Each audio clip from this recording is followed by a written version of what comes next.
How we doing, YouTubers? That's me attempting to demonstrate rockabilly chord changes, playing clearly over rockabilly chord changes. It's one thing just to noodle around with a scale. You know, some crazy fool might come up with like a rockabilly scale or a psychobilly scale. That's me. I did try and put that out there. But at the end of the day, you also want to be able to follow the chords and demonstrate that you know when the chords are changing. Now, that's no easy feat. So what I've done today is I've put together an exercise where we use a couple of basic triads to help you navigate, I guess, essentially what is a couple of basic chords. But it can become very complicated. That's why I've put this together. So what we do is what I've done is I've put together this little exercise where I play an A chord, we play a D chord, and we play an E chord, and I've built a scale around each of those.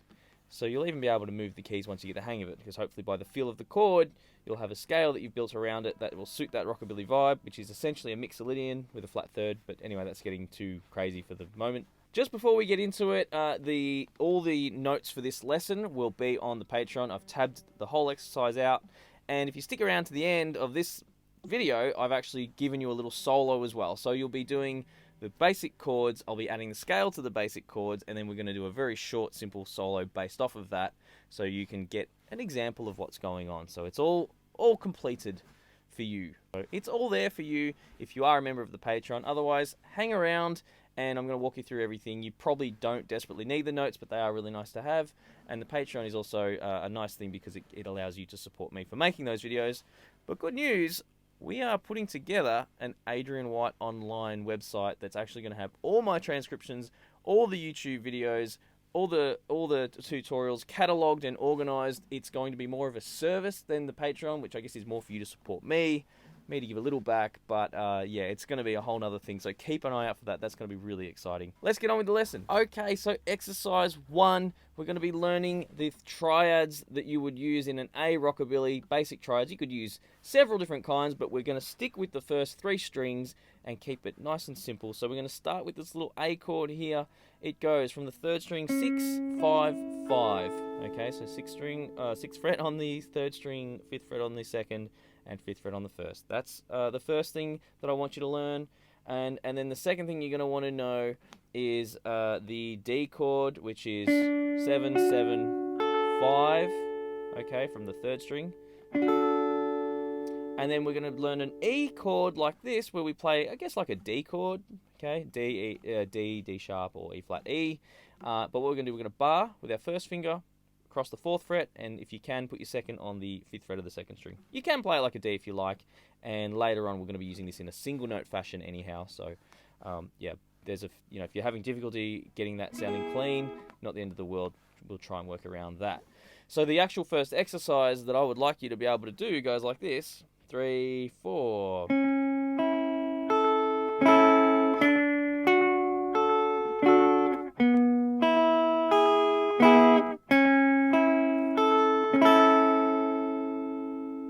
Okay, now there's no need for you to play that at high speed or play along with me on that one. Just see if you can get it fluent to play in a steady rhythm.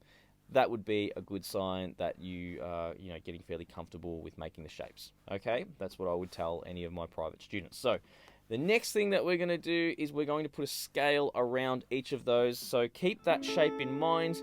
We play it at the end of each scale passage anyway, but the exercise goes like this, and then I'll walk you through it. So this is exercise 2.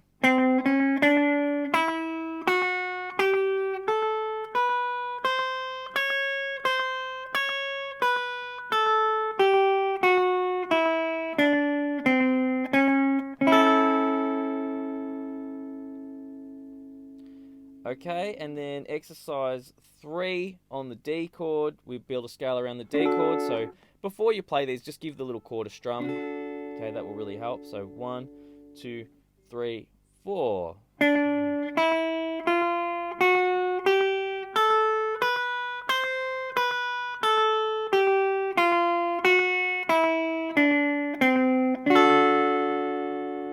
And then for E, we're going to be doing this. Okay, 1, 2, 3, 4.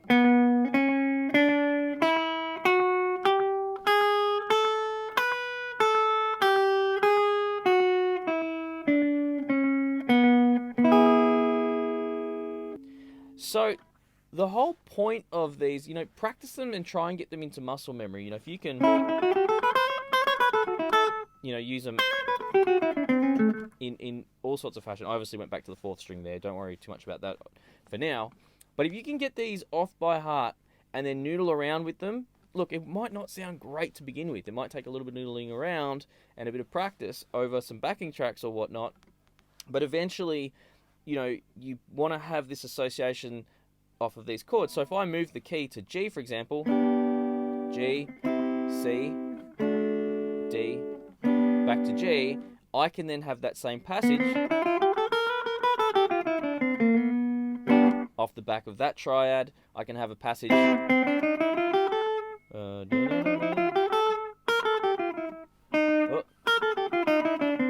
I need to practice it. Okay, off of that, I don't practice them as scales. I just play. I haven't done that for a long time. In fact, this is an exercise I've designed for you guys to try and help some people out, because I kind of did this, from years of playing and mucking around, and I've had to sit down and go, well, how can I put a system to that I can share with you guys? And that's what this whole channel is often about, and it all takes time and thought. So I hope you're enjoying it and getting something out of it. Now the other one is from the D. So again, if you've practiced, playing that shape and then playing off of that, however you want to noodle around with it, it gives you that framework to play around with, and it also introduces you to the concept of playing 2 chord changes with a chord to associate as you do it, and without having to try and play all over the neck or overcomplicate it. It's not a simple exercise, but it's a simplified way of approaching it, I guess you could say. So there's a little solo I've made at the end here. I'm going to play that for you, and your goal might be to try and get this at a nice speed. I'll try and play it at a light speed, but if you try and get yourself to a point where you can play along with this, that would be really cool. But also, it's probably more about just opening your eyes to what can be done with the little scales that you've just learnt. Okay, so we've put it into practice. So here we go.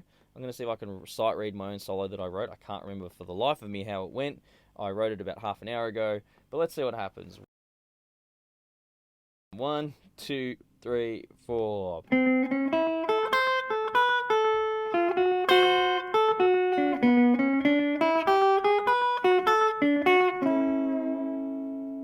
Yeah, I like that. It's funny, you forget what you've done, you hear it a little bit later. But yeah, when you're putting stuff down on paper like that, it can sometimes come out really nice, which is something I recommended in the previous video that I released, assuming that I did get that one out before this one, so about writing original rockabilly stuff. So that's it, guys. Have a crack at that solo, slow it down, see if you can use the transcription and play along. It's all, like, everything I've done in that is just using the patterns that I've shown you, and I've moved from the A chord to the D chord. Then we moved into the E. Okay, that E little box we did. And then finish with that nice little lick at the end, okay? Back on A. So I hope that really helps. It's a not the simplest concept, but it will really take your playing to the next level, even to work on this for a while, because it'll make you more cognizant of the whole idea of moving with the chords. I hope you've enjoyed that. Please leave a comment and click like and all those things, and thanks for watching. Check out my other videos. See you later.